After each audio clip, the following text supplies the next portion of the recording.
Well, here we are yet again, starting a brand new hardcore iron. I actually made this account a bit earlier than I was expecting, since at the time, the golden party hats had been announced, and I really wanted to have one of those for this account. I'm really excited for this one, since I took the time to practice and get a lot better at the game after the last account died. And because of this, I've decided to dedicate this account to attempting to pull off the impossible and go for the insane final boss title. This is something no one has been able to accomplish on a hardcore to this date, and is often seen as one of the most prestigious titles someone could achieve on a hardcore iron. In case you're not aware of what this achievement is, it's the title you unlock for unlocking every boss pet in the game, while also having defeated each boss in both normal and hard mode at least 100 times. Since boss pets are generally much rarer than 1 in 100, we'll likely need to defeat every boss well more than 100 times. Am I insane for trying to do this challenge? Possibly, but at the same time, maybe you do need to be a little insane to accomplish the insane final boss challenge. There's even a more prestigious title, the Golden Reaper title, which requires you to complete every boss log in the game. Since completing IFB will likely put us close to finishing this title off as well, I have a couple plans for how I want to approach these titles. Since most pets drop as an item and aren't immediately added to your log, I thought it would be fun to hold on to every pet I receive until Gold Reaper is being completed to be able to claim every boss log at the same time, along with both IFB and Gold Reaper at the same time. This isn't necessary, but I figured it would make one hell of a broadcast and would be wild to see. The exception to this would be as if when we finish IFB, if we're already on our last life, I'll just take the title while we can, instead of risking our last life going for the double broadcast.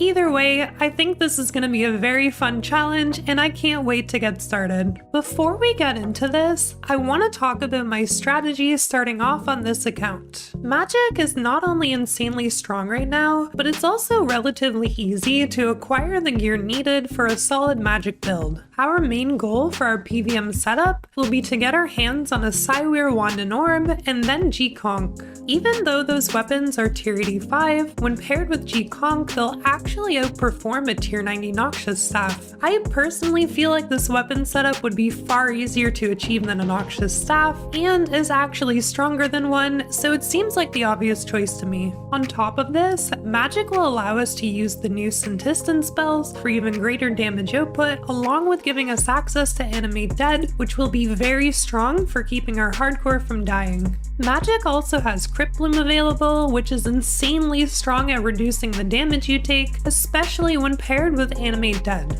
Now, finishing IFB and Gold Reaper means getting every boss pet and log complete, which includes the Chaos Elemental, which is located in the Deep Wilderness. The risk of being killed by another player while doing this boss is very high, and I'm gonna need to approach this in a careful way. As a little aside, I do know that Jagex has announced they'll be changing the wilderness to opt-in PvP later this year, but I actually started this account around 5 months ago or so, which was well before I had any reason to believe I wasn't gonna need to do wilderness content. The Chaos Elemental log is also a bit of a weird one because its log contains all of the drops you get from fighting revenants, but it has an extremely low chance of actually dropping any of those items. Getting those drops from revenants does count though, which means I have to approach this log by killing both the Chaos Elemental and a ton of revenants, which are also in the wilderness. So in order to make this grind as safe as possible, I've come up with an interesting strategy.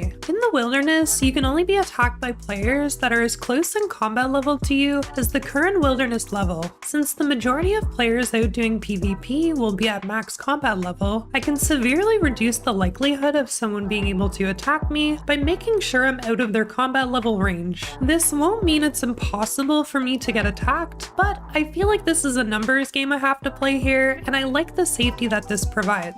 Another thing to note here is if someone isn't using a familiar, it doesn't count the combat levels from your summoning level. meaning our target combat level to stay below will be 120 minus the wilderness level we're grinding at. The Chaos Elemental is in level 50 plus wilderness, which means I need to keep my combat level under 70 for the duration of this grind. We also will technically want to be well below that number, since the XP that we gain from killing the Chaos Elemental will raise our combat level over time. So we need to be able to fight him essentially at as low a level possible, since I can't say for sure how many kills it will take us to get the pet. My plan is to get our magic level to 50 so we can use mystic weapons. It won't be easy killing it with mystics, but I think it should be doable. I'll also want to have protection prayers, since the Chaos Elemental can hit pretty hard in comparison to the amount of health we'll have at the time. This means we need at least around 40 prayer. In the aims of keeping our combat level low, we probably want to limit the amount of defense levels we gain as well. Once we're done with the Chaos Elemental, we'll be able to move to Revenants, which are only at around level 30 wilderness, meaning we can go to an even higher combat level at that point. Alright, well, enough planning for now, let's actually get this account going. First things first, on a new account, I need to set up my interface to something a bit nicer. After running around doing a few things here and there, I headed over to Port Sarim for a couple things. I figured I'd send off my Meg Weekly while I was here to get that going. Then, I went over to Guthixian to claim myself a set of Pathfinder Armour. This is a decent set of gear that has no level requirements, so it'll be perfect for us for a while. You also get a Mind Spike staff, but that does require level 10 magic to use. To get us some starting weapons, I headed over to Lumbridge to complete the Blood Pact quest. Once complete, we get a set of level 1 weapons for each style. Afterwards, I went over to the Archaeology Guild to complete the tutorial and get the relic that gives us an extra 500 HP. This will be handy to give us a little bit more survivability for now. While here, I also figured we might as well head over to Anachronia and get our base camp resources started now. After knocking out some daily challenges and grabbing some runes with a Wicked Hood, it was time to start leveling my magic and defense. A great place to do this at the start is against these trolls here in Berthorpe. They're really easy to kill and give a decent amount of XP. I also made sure to complete a Nemi Forest for some nice quick XP, and I also got a Guthixian Cache when I could as well. Both of these are really nice dailies that you want to keep on top of, and after a bit more grinding, we've hit both 30 magic and defense. This unlocks the Surge ability, which will make getting around a bit easier. Next, I wanted to work on my prayer level and headed over to the Nexus minigame south of Lumbridge. This is a neat little minigame where you're able to gain a set amount of prayer XP.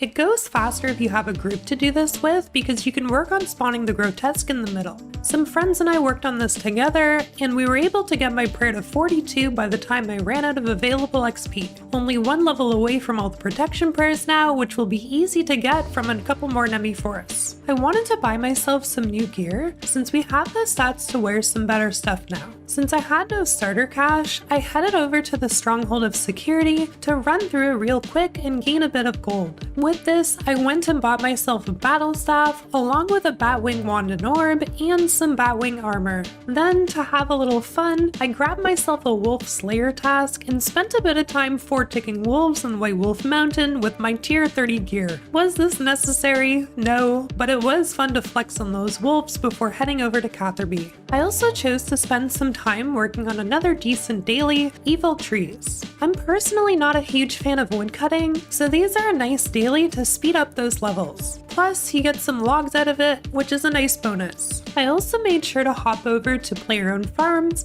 to get my beehives going for those early farming levels. I'd been thinking about getting myself a quick teleport in case I find myself in any unfortunate situations, and had the idea to do some public Croesus to get the 10 boss kills for the War's Retreat teleport. It's a really great teleport to have, and it has no cost to use, so this seems like a great idea to me. After a long run over to Croesus, I hopped in a public match and did my best to survive. Since I don't have any resource currently, I have no way to heal any damage I take here, so I had to be extra careful. After getting my 10 KC, I headed over to my loot chest and was very pleasantly surprised with how much awesome loot I got. The biggest thing for me was the gold itself, since I really didn't have any good methods for getting gold at this point. Then I went over to enter War's Retreat and was stopped by War telling me I need 60 combat to enter. This was not something I had realized previously, so the War's Retreat teleport is still a no-go sadly. We'll have to come back here later on. Before moving on, I quickly did a round of familiarization to get my first Shaman's outfit piece. Eventually, I was able to start the Player-Owned Farms tutorial and start breeding myself some rabbits. It's not much XP at this point, but it's good to get this started early. Another necessary daily is doing your Vis Wax. You need 50 rune crafting to be able to enter the rune crafting guild for this daily, so I spent a bit of time grinding that out. Keeping the rune stock for Vis Wax is going to be rather expensive, so after the surprising amount of gold I received from Public Croesus before, I decided to head on back over for a bit.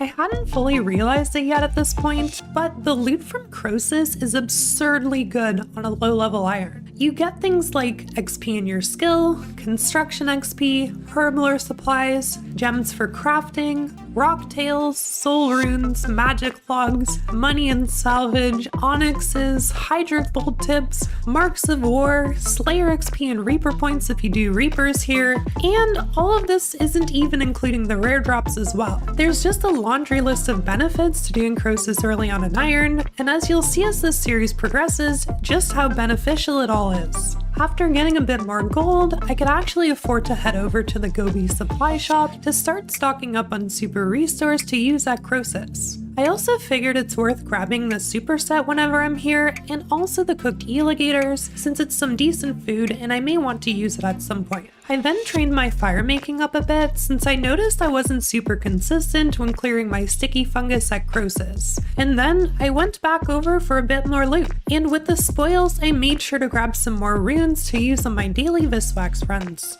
Next, I wanted to unlock Menaphos for another daily I really like, Corrupted Scarabs. I needed to do a few quests in order to unlock Menaphos and quickly ran through them. First, I completed Stolen Hearts, then Diamond in the Rough, and finished it all off with the Jack of Spades to have Menaphos unlocked. I made sure to find some Corrupted Scarabs right away for some easy Slayer XP and a bit more gold. I went and did my Premier Club Vault, which is a monthly you can do if you have Premier Club. You don't really get anything too great from here, but I figured I may as well do it since I can. Something I decided I wanted to work towards was unlocking the temple trekking minigame so I could have a decent method of getting pure essence. I'm going to need a lot of pure essence over the course of this account, and I figured it could be good to have a good supply starting out. Temple trekking will also have the benefit of being able to supply me with bowstrings and raw sharks too, and could also be where I train my combat levels at the same time. Darkness of Hallowvale is the quest needed to fully unlock temple trekking, and it has quite a few requirements to do, which means I have some work to do. Starting off, I went and completed one of the quest requirements, the Restless Ghost.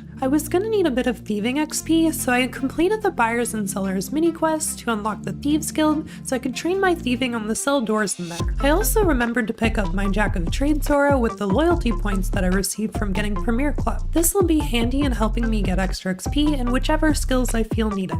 Some friends and I thought it would be fun to see if I could upgrade from Public Croesus to Man Croesus since I now had the magical butterfly net. On Iron Man, you only need 4200 to get this, and it only takes a few minutes once you can. We figured our 4-man times would be a bit rough, but since the hunter nodes are by far the easiest to do at a low level, combined with the net, we figured it might be possible. Our plan was to approach the kill as normal, with the only change being someone else would have to rot for me, since that would mean I needed to gather 8 less materials each run. We went in for our first run, and I had accidentally brought logs that I couldn't burn, meaning I couldn't clear my own sticky fungus. With this silly mistake, we were still able to finish the run, although it was around 9 minutes long. Not the fastest kills in the world, but it was a proof of concept. After making sure I had the correct type of logs, we finished off the hour and we were getting kill times between 8 and 8.5 minutes pretty consistently. We even got one kill that was 7.5 minutes, which I'd say isn't so bad for only having 40 some odd hunter. This all means we can do around 7 kill hours, which genuinely isn't horrible. It was also just a ton of fun getting to do some proper, although scuffed Croesus instead of publics. The loot from the hour was also just absolutely bonkers for an account at this stage, and at this point I am fully in love with this boss.